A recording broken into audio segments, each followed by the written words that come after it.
Welcome back to the Work Wellbeing Podcast. I'm Amy Green, your host from The Wellness Strategy, and we're here to talk about all things personal and professional wellbeing. This podcast is designed to help you become curious and consider your everyday wellbeing strategies, what you do for your own wellness, and how you can start to transform your life both in and out of the workplace. Sit back, grab a cup of tea, maybe grab a notepad, a journal, and get ready to feel really enlightened about what wellbeing used to be, what it is now, and where you can take your own wellness strategy.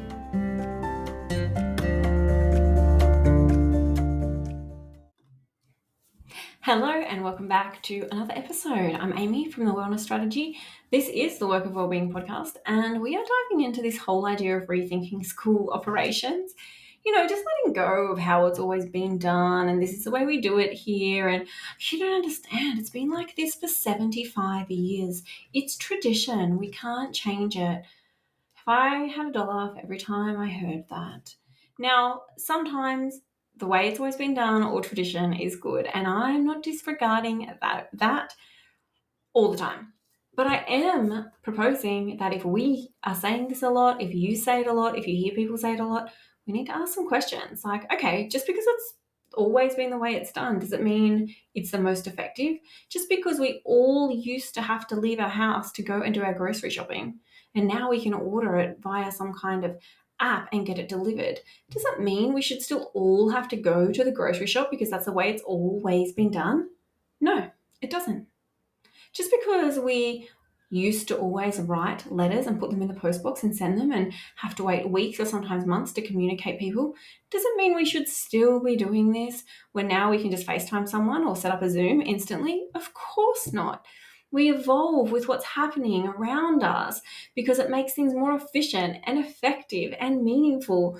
It gives us more time and space, more opportunities to be productive or rest, whatever it is. But in schools, for some reason, we like to just hold on till our fingernails turn white to the way things have always been done. And we need to stop doing that. There are just so many different ways of doing things now. And look, I hear really cool things all the time that schools are doing, that they're playing with, that kind of bend the rules, or perhaps sometimes break them. But, once we break them, we can just write a new rule. So it's totally fine. And I think when it comes to thinking about staff wellbeing and how schools operate, we have to be prepared to do this. Now, last year, when I ran multiple workshop days for my Thriving School partnerships and schools that are in programs with me where we use staff voice to drive change, one thing that stood out that I found myself talking about a lot was standard operating procedures. I think I recorded an episode on this as well.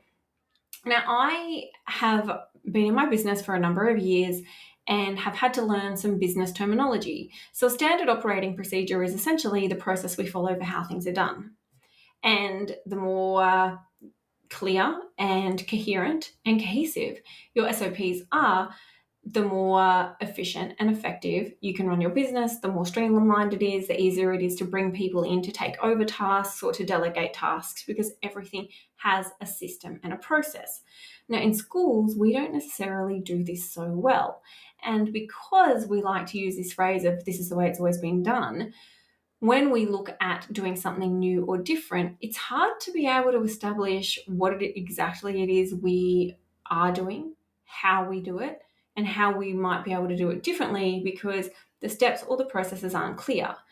We have to be able to identify what we've always been doing and why, what might be making us hold on to this thing for dear life, and is there a better way to innovate or do it differently or approach a task in a new way that's going to allow us to be more efficient and effective, give us more time and freedom, allow us to have some space in our day, or reduce the stress factors of those we work with.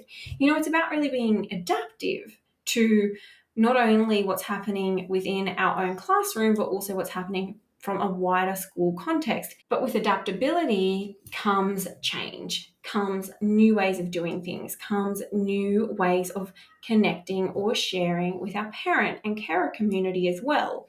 And so sometimes we think we need to hold on because what will everyone else think?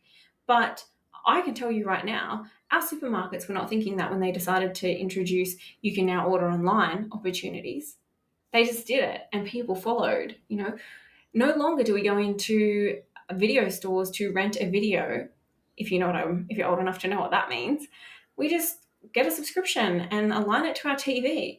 So many things have changed to allow us to become efficient and effective, and we have to start doing the exact same thing in schools.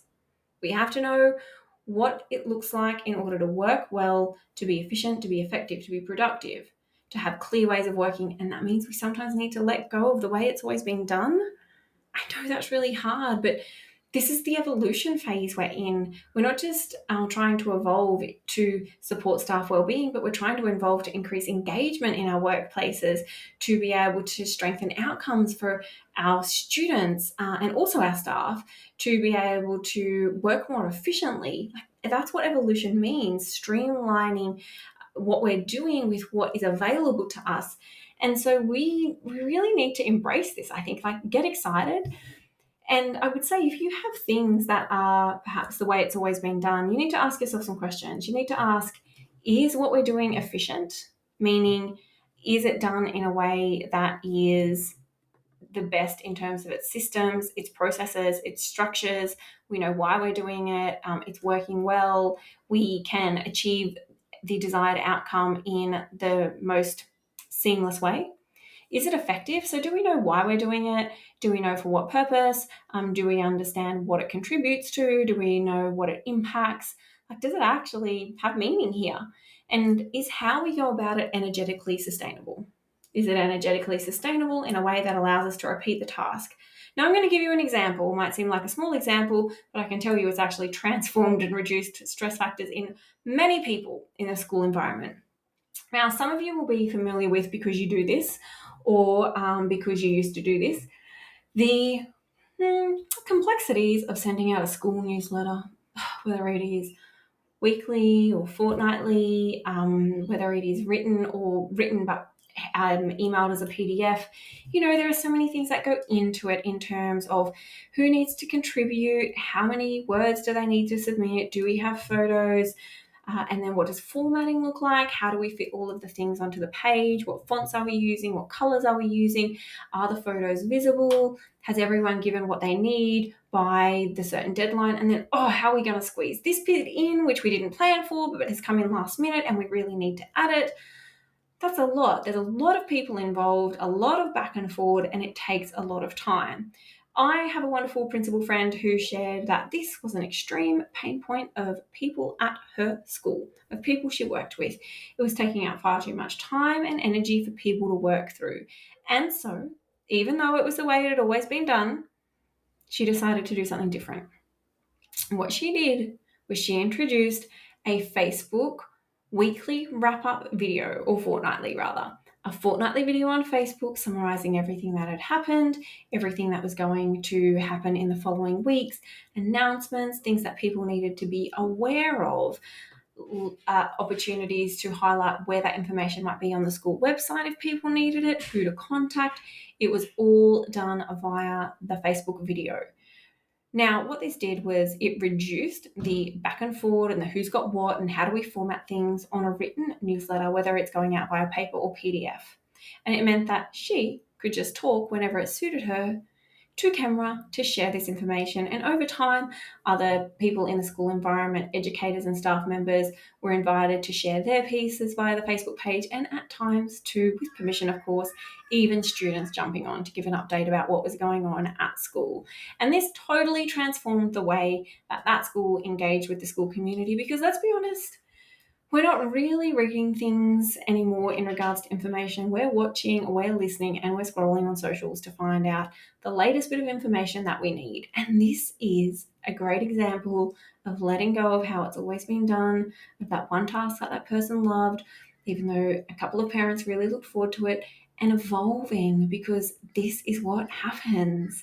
So we have to be able to think, what is it that we're doing? Is it effective? Is it efficient? Does it serve purpose? Is it energetically sustainable? And if not, how do we do it differently? Or do we de-implement it? Do we let it go? Do we do something new? This is how we implement practices that are efficient. This is how we embrace change and establish new norms.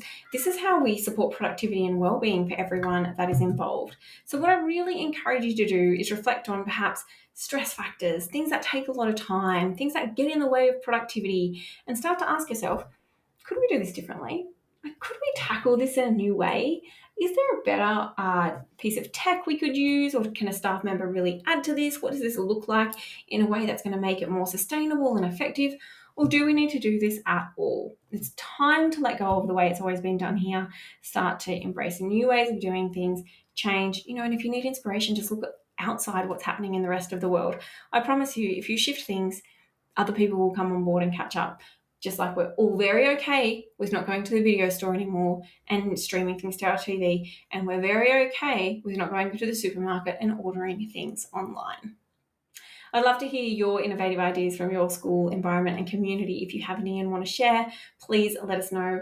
Otherwise, if not, take this with you and perhaps have a conversation about it with those around you who can get on board to do this wonderful work. And as always, have a wonderful day, night, evening, whatever time of day it is for you. And I'll see you somewhere soon. Bye. Thank you so much for tuning into today's episode. I really do hope you have enjoyed it. The information discussed today was just that, information only. It's not specific advice. If you take action following something you heard today, it's important to make sure that you get professional advice about your unique situation before you proceed, whether that advice be legal, financial, accounting, medical, or otherwise. Please reach out to me if you have any questions, or if there's anything else I can do to support your own wellbeing and wellness journey, whether it's another topic you'd like me to discuss, or whether it's support in your school, workplace, or individually. And if you do know someone who might benefit from listening to this, please remember to tell them about it, share the episode with them, or suggest my Instagram, my website, or LinkedIn, where they can find out more about me and what I do. And as always, I will see you in the next episode.